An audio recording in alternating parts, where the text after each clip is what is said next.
नमस्कार दोस्तों, एक बार फिर से स्वागत है आप लोगों का मेरे इस यूट्यूब चैनल में।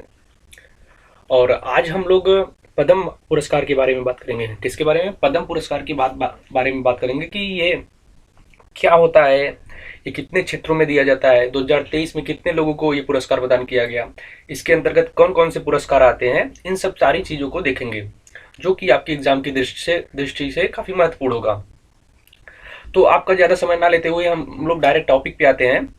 तो आपको हम बताते चलें कि जो पद्म पुरस्कार होता है, क्या जो पद्म पुरस्कार होता है, ये क्या होता है? ये देश का सर्वोच्च नागरिक पुरस्कार होता है। मतलब सर्वोच्च नहीं, सर्वोच्च नागरिक पुरस्कारों में से एक होता है। क्या सर्वोच्च नागरिक पुरस्कारों में से एक होता है।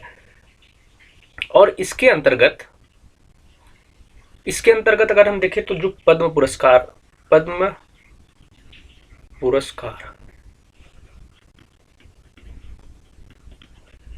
पद्म पुरस्कार है, ये 3 क्षेत्रों में दिया जाता है। कितने क्षेत्रों में दिया जाता है? तो 3 क्षेत्र में दिया जाता है। कितने क्षेत्रों में दिया जाता है? 3 क्षेत्रों में। तो पहला जो है वो है पद्म विभूषण। पद्म विभूषण। दूसरा है पद्म भूषण।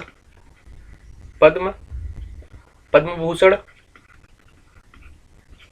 और तीसरा है पद्मश्री। पद्मश्री। ये 3 क्षेत्रों में पद्म पुरस्कार दिया जाता है। पद्म पुरस्कार की जो इसकी स्थापना हुई थी वो 1954 में हुई थी। कब हुई थी? तो 1954 में हुई थी। पद्म पुरस्कार 3 क्षेत्रों में दिए जाते हैं। पहला है पद्म विभूषण, दूसरा है पद्म भूषण, तीसरा है पद्मश्री। ये प्रत्येक वर्ष गणतंत्र दिवस की पूर्व संध्या पे लोगों के नामों की घोषणा की जाती है, जो कि राष्ट्रपति के द्वारा की जाती है। क्या? गणतंत्र दिवस के अवसर पे की जाती है। आप लोग याद रखिएगा, आपसे क्वेश्चन पूछ सकता है कि गणतंत्र दिवस, स्वतंत्रता दिवस, संविधान दिवस इत्यादि इत्यादि किस अवसर पे ये प्रदान किया जाता है? तो ये गणतंत्र दिवस के अवसर पे इनके नामों की घोषणा की जाती है। और ये जो पुरस्कार होते हैं हम आपको बताते चलें कि ये पुरस्कार, जैसे कि कला कला सामाजिक कार्य कला सामाजिक कार्य, विज्ञान, खेल, साहित्य जैसे इत्यादि जैसे इत्यादि विषयों विषयों या क्षेत्रों में प्रदान किए जाते हैं। इत्यादि विषयों या क्षेत्रों में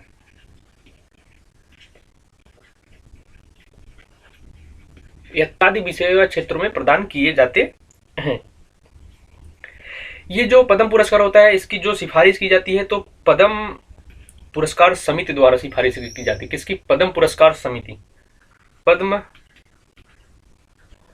पुरस्कार समिति के द्वारा इसकी सिफारिश की जाती है।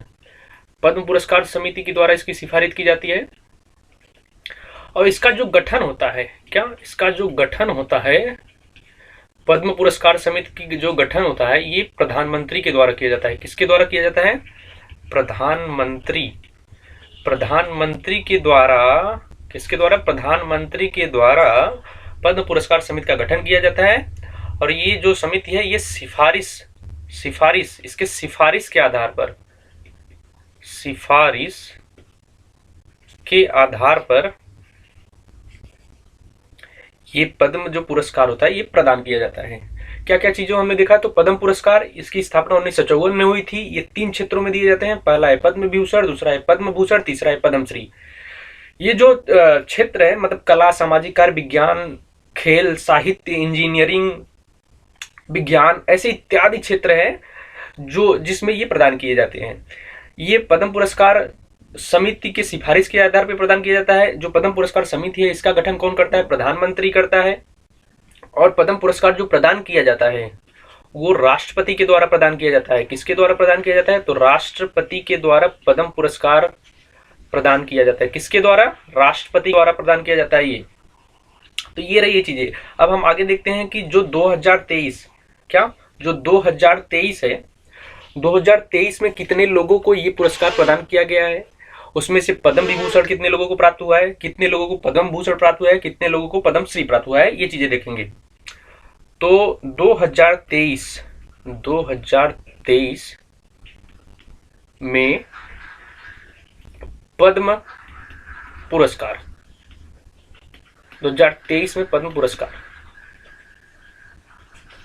यहां हम आपको बताते चलिए जो भारत रत्न होता है, क्या ये जो भारत रत्न होता है ये पद्म पुरस्कार की श्रेणी में नहीं आता है। आप लोग ध्यान रखिएगा, आपसे ऑप्शन में ये तीनों ऑप्शन के साथ इस चौथा ऑप्शन भारत रत्न दिया जा सकता है और पूछा जा सकता है कि पद्म पुरस्कार की श्रेणी में कौन सा पुरस्कार नहीं आता है, तो उसमें भारत रत्न नहीं आता है। इसके अंतर्गत सिर्फ 3 पुरस्कार दिए जाते हैं, वो है पद्म विभूषण, पद्म भूषण और पद्मश्री।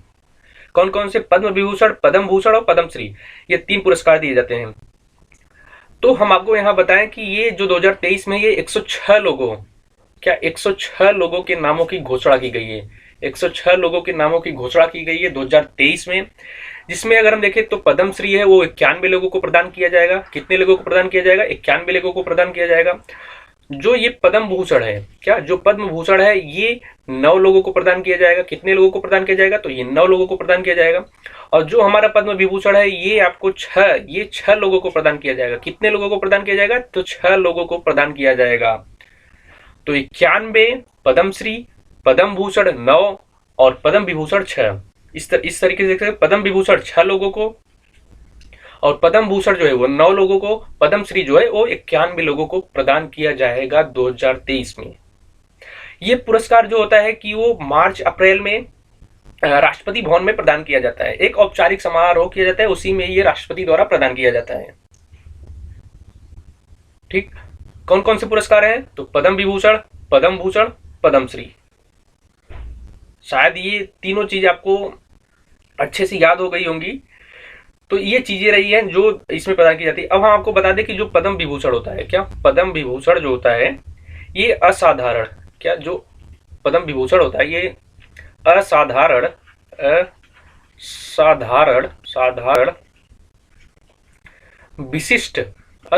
विशिष्ट सेवा के लिए प्रदान किया जाता है। किसके लिए? असाधारण विशिष्ट सेवा के लिए प्रदान किया जाता है। किसके लिए? असाधारण विशिष्ट सेवा के लिए प्रदान किया जाता है।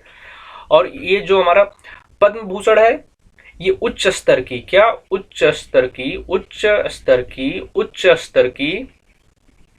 विशिष्ट सेवा के लिए प्रदान किया जाता है। किसके लिए? उच्च स्तर की विशिष्ट सेवा के लिए प्रदान किया जाता है। और ये जो है जो पद्मश्री है ये विशिष्ट सेवा, विशिष्ट सेवा के लिए प्रदान किया जाता है। विशिष्ट सेवा के लिए प्रदान किया जाता है। असाधारण विशिष्ट सेवा, उच्च स्तर की विशिष्ट सेवा और विशिष्ट सेवा के लिए ये तीनों पुरस्कार प्रदान किए जाते हैं। अगर आपसे इनमें सबसे जो सर्वोच्च पुरस्कार होता है इस पद्म पुरस्कारों में, तो उसके अगर क्रम अनुसार देखें तो पद्म विभूषण जो होता है सबसे अच्छा, सबसे सर्वोच्च का होता है, उसके बाद पद्म भूषण होता है, उसके बाद पद्मश्री होता है। तो उम्मीद करते हैं कि सारी चीजें आपको समझ में आ रही होंगी। हम इसको बहुत अच्छे से समझा रहे हैं और ये आपके एग्जाम की दृष्टि से महत्वपूर्ण है ही।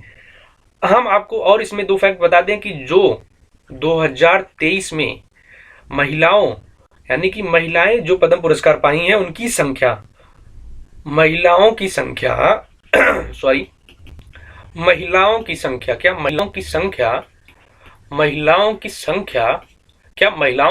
19 लोगों को, 19 महिलाओं को पद्म पुरस्कार 2023 में प्रदान किया जाएगा। इनके नामों की घोषणा की गई है। आपको हम पहले ही बता चुके हैं कि इसको मार्च अप्रैल में राष्ट्रपति भवन में एक औपचारिक समारोह में प्रदान किया जाता है, जो कि राष्ट्रपति के द्वारा प्रदान किया जाता है।